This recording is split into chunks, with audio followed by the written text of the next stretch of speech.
Et si je vous disais que l'IA c'était surcoté? Alors oui, ça peut paraître choquant vu que moi je suis un fervent défenseur de l'intelligence artificielle, mais pour les entreprises du moins, je trouve que c'est hyper surcoté. La semaine dernière, j'étais avec un client qui voulait implémenter de l'IA dans son activité. Et en fait, il y avait plein de choses qui allaient pas dans son discours. C'est que comme la plupart des entrepreneurs et comme beaucoup de gens qui se lancent dans l'intelligence artificielle, c'est que ils vont penser que l'IA, ça va être le sauveur, le messie, la chose qui va changer radicalement leur entreprise et leur faire passer de ça à ça. Et c'est totalement faux parce qu'au final, l'IA n'est qu'un accélérateur.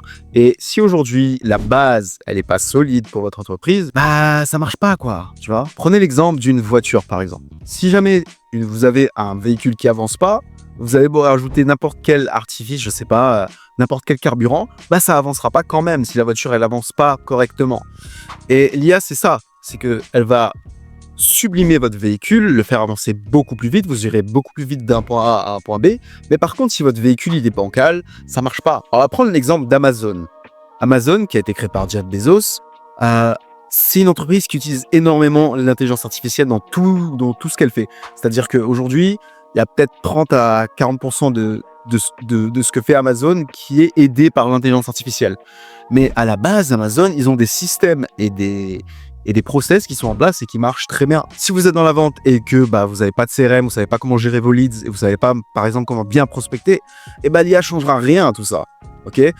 Si jamais vous avez un processus de prospection ou de vente qui convertit et que la gestion de tous vos prospects, de tous vos nouveaux leads est complètement carré, et ben rajouter l'IA là-dedans améliorera sûrement le rendement de beaucoup. Et autre chose qu'on voit beaucoup aujourd'hui, c'est la création de produits. Si aujourd'hui votre produit il est bancal, si votre produit ne se vend pas, vous n'avez pas créé un produit qui gère une vraie demande sur le marché, et ben malheureusement vous aurez beau rajouter tous les systèmes d'IA que vous voulez, si votre produit il n'est pas bon, bah, l'IA pourra rien faire. Imaginez que vous avez un produit médiocre, vous mettez une IA pour analyser par exemple les retours clients et voir un peu qu'est-ce que ça dit, et pour qu'elle puisse travailler pour améliorer potentiellement quelque chose dans votre activité. Et bah, le problème c'est que si votre produit est nul, l'IA arrivera juste à vous dire que votre produit est nul. Tout ça pour dire que toutes les bases en fait d'une entreprise doivent être achevées en fait. Si jamais c'est pas achevé, l'IA va optimiser. L'intelligence artificielle, ça optimise, ça améliore.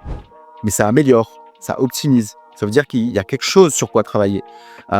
L'IA, ce n'est pas de la magie, d'accord? Si tout ce qui est autour de votre entreprise n'est pas bon, bah, l'IA pourra juste rien faire. L'IA, faut voir ça comme un coup de pouce pour votre entreprise. C'est pas votre entreprise. Et malheureusement, je pense qu'aujourd'hui, il y a beaucoup de gens qui pensent que l'IA va littéralement faire exploser leur business, alors que leur business est déjà bancal à la base. Alors que la base d'un business, c'est un bon produit, un bon service, une bonne offre et un système qui permet de distribuer cette offre aux clients qui en ont le plus besoin. Et croyez-moi, quand on a les bons outils, quand on a les bons process et que l'entreprise est claire sur ce qu'elle fait, et ben ça peut vous permettre d'avoir des résultats assez incroyables. Imaginez une entreprise qui fait déjà quelques dizaines de milliers d'euros, peut-être qu'en ajoutant l'IA à cette entreprise, elle va peut-être doubler son chiffre d'affaires en très très peu de temps. Et quand je dis doubler, c'est vrai, on peut doubler rapidement le chiffre d'affaires d'une entreprise. Par exemple, l'IA m'a aidé à structurer ma pensée concernant cette vidéo que vous voyez aujourd'hui. Mais l'IA l'a pas créé.